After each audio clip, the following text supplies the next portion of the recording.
Pour la première fois en Martinique, Saveurs Caraïbes, le salon dédié à l'art culinaire et aux métiers de bouche, a réuni sur le Malécon de Fort-de-France le meilleur de la cuisine antillaise. Objectif affiché ? Promouvoir les métiers de bouche, la formation et les spécialités culinaires.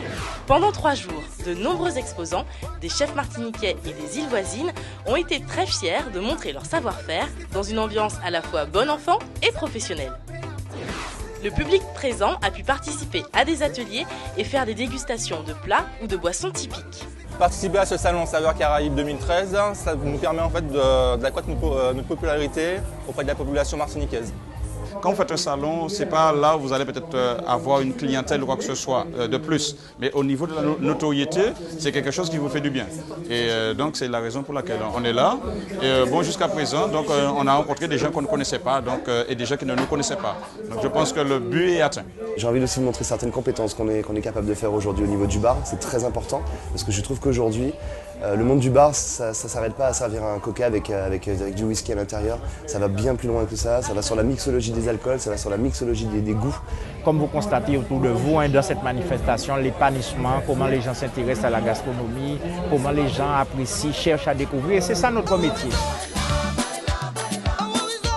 3 jours, 3 concours.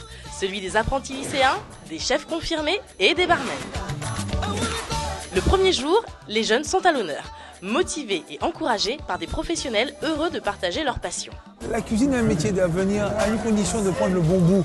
Vous savez, il ne suffit pas de dire que je veux faire à manger et puis je viens faire un métier et demain matin on sait qu'on s'est trompé.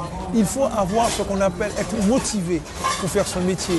On ne naît pas cuisinier, on devient cuisinier. 4 lycées étaient en compétition devant un public enthousiaste. Les règles étaient simples. Réaliser en 1h30 une recette en duo avec un panier d'ingrédients dévoilé le jour même. Vous avez tous les produits qui sont sur la table derrière. Et pendant ces 1h30, il va falloir que vous fassiez le meilleur de ce que vous sachez faire. Et il faudra que vous prépariez au moins 4 assiettes. Tous les critères seront pris en compte. Et bien sûr, nous irons jusqu'à la fin, jusqu'à la décoration de l'assiette.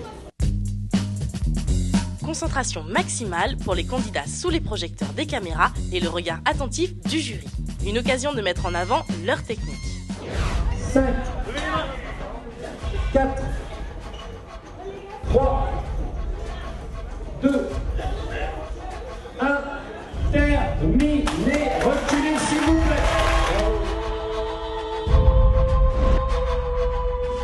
Le jury entre en scène pour évaluer les plats élaborés et se retire pour délibérer. C'était très simple, c'est-à-dire la créativité. Et après une attente toujours trop longue pour les candidats, c'est finalement le CFA de Rivière-Salée qui remporte le concours. Une belle expérience pour ce duo qui n'avait encore jamais travaillé ensemble. On s'est connus aujourd'hui et donc je stressais sur le fait qu'on ne se connaisse pas et que peut-être qu'il n'y aurait pas eu d'harmonie, en fait, la communication ne serait pas bien passée, etc. Mais au final, ça s'est super bien passé et je suis contente en fait.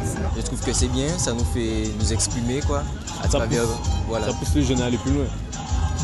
À nous exprimer à travers un métier qu'on aime et puis voilà. Comme c'était une première fois.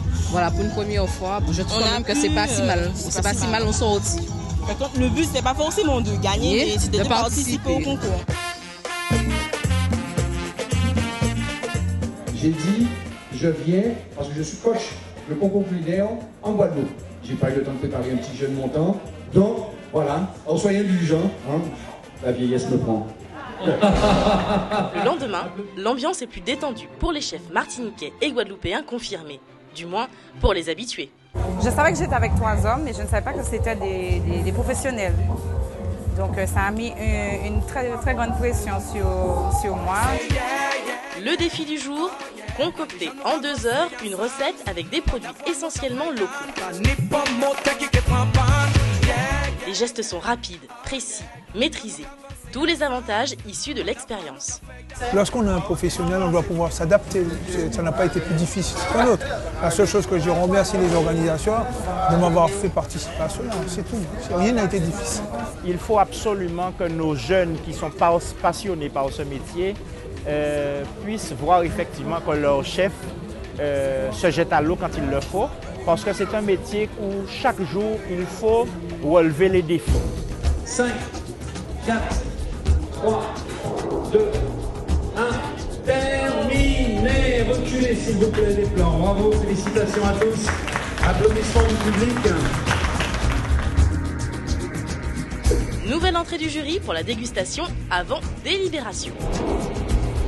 Je trouve qu'elle a plus d'ingrédients, tu vois. Au niveau de la présentation, c'est un pignon. Avec une note de 17,80, c'est le Martiniquais Jean-Philippe Crampon qui l'emporte.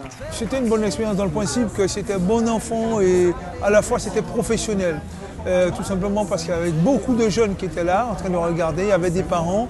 C'était la valorisation d'un métier et il devait de droit que je participe à cela. Pour moi, tout le monde est lauréat. C'était convivial, c'est pour cela que je mettais un peu d'ambiance. Hein. On est entre nous, c'est un petit concours. Nos formateurs aujourd'hui, nous avons voulu aussi donner l'exemple. Les jeunes, il faut vous y mettre, c'est un métier passionnant. Et je peux vous dire, demandez s'il y a parmi vous des gens que vous connaissez au niveau de Pôle emploi. C'est rare de trouver un bon cuisinier ou un bon pâtissier inscrit sur Pôle emploi. Donc il y a encore de l'avenir, mais de la bonne cuisine. Et particulièrement travailler le produit du terroir. Quant à Elodie, elle arrive en 3e position et reçoit le coup de cœur du jury. Et pour finir, le concours de cocktails.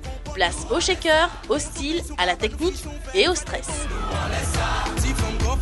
Les barmen ont dû se creuser les méninges pour trouver le savant dosage faisant la différence auprès du public, jury de cette épreuve.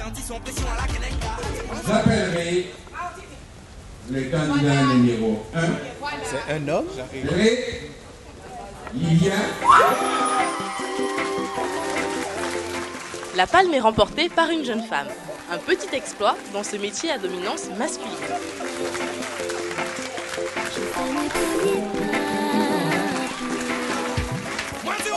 Bilan positif pour cette première édition, tant pour les participants que pour le public.